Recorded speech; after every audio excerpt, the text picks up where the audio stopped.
അസ്സലാമു അലൈക്കും. കുറച്ച് സെക്കൻഡുകൾ ഇത് കേൾക്കാൻ നിങ്ങൾക്ക് മനസ്സുണ്ടോ? എൻ്റെ ഏത് വീഡിയോ നിങ്ങൾ തട്ടിമാറ്റി പോയാലും ഇത് നിങ്ങൾ സേവ് ചെയ്ത് വെക്കണം. എന്തിനാണെന്നറിയോ? നിങ്ങളിൽ ആരെങ്കിലും ഒരാൾ ചെയ്യുന്നെങ്കിൽ അതിൻ്റെ ഒരു അംശം പ്രതിഫലം എനിക്കും കിട്ടാൻ വേണ്ടി. അപ്പോൾ നിങ്ങളിത് ഷെയർ ചെയ്യുമ്പോൾ അതിൻ്റെ പ്രതിഫലം നിങ്ങൾക്കും കിട്ടും. ആരെങ്കിലും ചെയ്യുന്നെങ്കിൽ പറഞ്ഞു വന്നത് എന്താണെന്നറിയോ? മരിക്കുന്ന ഉറപ്പാണ് ഏത് സമയത്തും. പക്ഷെ ഖബറിനെ കുറിച്ച് ഓർക്കുമ്പോൾ വല്ലാത്ത പേടിയാണ്, അല്ലേ? പടച്ചോനെ, ഖബറിൽ ആരാരുമില്ലാത്ത ഖബറിൽ എന്നെ വെച്ച് എൻ്റെ കുടുംബക്കാർ മറവ് ചെയ്ത്, എൻ്റെ വേണ്ടപ്പെട്ടവർ മറവ് ചെയ്ത് 3 പിടി മണ്ണും വാരിയിട്ട് തിരിഞ്ഞു പോന്നാൽ ആ ഇടുക്ക് ഖബറിൽ ഞാൻ ഒറ്റക്കാണല്ലോ റബ്ബേ.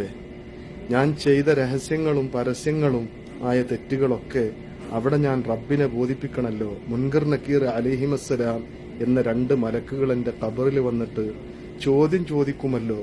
ഞാൻ എൻ്റെ ജീവിതത്തിൽ ചെയ്തു പോയ എല്ലാ നന്മയും തിന്മയും എൻ്റെ കഫംപുടയിൽ റൗമാൻ എന്ന മലക്ക് എഴുതിപ്പിക്കുമല്ലോ എന്നൊരു ബേജാറില്ല ഞങ്ങൾക്ക്? എനിക്കില്ലേ? ഉണ്ട്. എന്നാ ഖബർ മുതൽ മരിച്ചു കഴിഞ്ഞാൽ ഖബറിൽ വെക്കലോടുകൂടെ സ്വർഗത്തിന്റെ അവകാശിയാകുന്ന ചില ആളുകളുണ്ട്. ആ ഒരു ഭാഗ്യം നമുക്ക് കിട്ടണ്ടേ? കിട്ടണം. അതിനെന്ത് വേണം? ഖബറിലേക്ക് മുൻകർ നക്കീർ അലൈഹിസ്സലാം വന്നിട്ട് സലാം പറഞ്ഞങ്ങ് പോവും. അങ്ങനത്തെ ഒരു വിഭാഗം.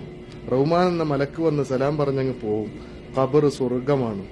അതാർക്കാന്നറിയോ? അള്ളാഹുവിന്റെ റസൂല് കളവ് പറയൂലല്ലോ, ഉറപ്പല്ലേ നമുക്ക്.